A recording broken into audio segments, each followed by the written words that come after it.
back again, and we just spoke about the new product that Shelly has masterminded by mixing in certain ingredients that we feel you will absolutely love.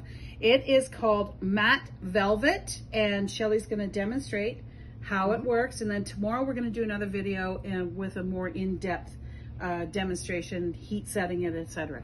She's prepared for you some things here to show you how it quickly mattes down, and it's a beautiful varnish. So go ahead, Shelly, show us your thing.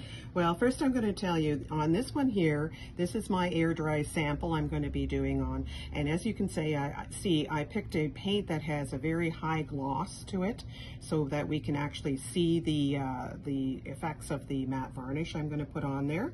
And over here I did the Genesis. Now people are going to ask me, why did I do black? That's very rarely other than hair on Reborns, but the black is the shiniest, one of the shiniest heat set paints, so therefore that's why the black is there. Over here I've done some white so you can see that there's no yellowing effect to this varnish. That's one thing you have to be aware of, is make sure that you have no yellowing in your varnish. And over here is just a flesh and some modeling, and I did that to show you that it is clear and that this modeling is going to be just exactly the way you see it here. There won't be any shine, and there will be no film over it to make it look chalky or anything.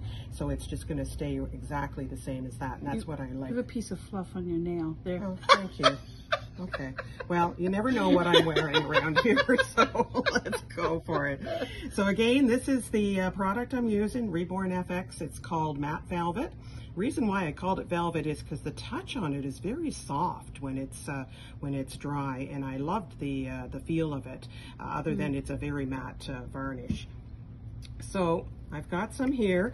Normally when you get varnish, we tell you to stir it. You should never really shake it. It gets bubbles in it, and then you're fighting bubbles on here. So one little trick I do is I take the bottle and I just roll it a couple of times.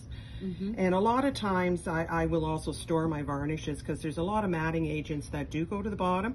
This is one of the nicer matting agents though that really doesn't stick solidly like the Ultra Matte does on the bottom. So it's more contained in its liquid there. So right out of the jar, we're going to put some onto a palette so you can see it here. It's got, of course, it's got that white look to it, but it dries perfectly clear. It's just the polymers that are in there. This is a water-based varnish, so it's the cleanup with your brush, soap and water as usual. There's on the back of the thing, it'll tell you to wash it up. It says don't put it on your skin for don't long. Eat it. Yeah, and don't eat it. Don't consume it. No, it's not edible, but it is fairly non-toxic. It's just telling you don't paint it as skin paint, you know, and leave it on. Don't put it all over your face for Halloween or something. Yeah, exactly. That's if I get this stuff on me all the time, and a lot of times it'll stay on me until nighttime when I go home.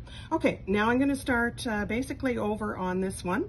What I'm going to show you is this stuff really does need to go on thin. Anything of the varnishes actually need to go on thin. If you get really thick pieces of the varnish on there, that's what causes some drying errors, as in it might look milky or it doesn't dry as fast. So I brushed it on as you saw there, and a lot of times, just to make sure if you're starting off, is take a popsicle stick, or if you happen to be putting it into a container, just rub it across the top, and that tells you that you've got probably the right amount right on there. You don't squeeze it, just gently? No, I don't, just gently rub it across so that you've got an even film on there, that you're not getting gobs here and there. I'm just trying to figure out which. I guess I'll go across this way. And I'm just patting it. You don't have to over pounce it, just pounce it so that you don't have any of those little square sponge marks, and I do tend to turn my sponge, so you'll see. That's one coat on there, and you can already see that it has got a matte to it, and we're going to leave it dry. I normally like to put on 2 coats of very, very thin, and that way you really can't go wrong with any of the varnishes, really, if you keep your coats thin. So that is on the air dry. Then we're going to do the same over here. So I'm going to reload my sponge. dollop across it. Once you get using this, you will find you don't have to do all of this. It's just a nice beginner's way of introducing you to a new product. And I'll go across here. There you saw some bubbles coming out of there. That's because, make sure you use a dense sponge. A soft sponge will create bubbles in any kind of varnish. Okay, and then I'm just going to leave it. Just make sure I got everything on there. That really matted it. You can, again, you can kind of see. So I'm going to leave these air dry for a little bit.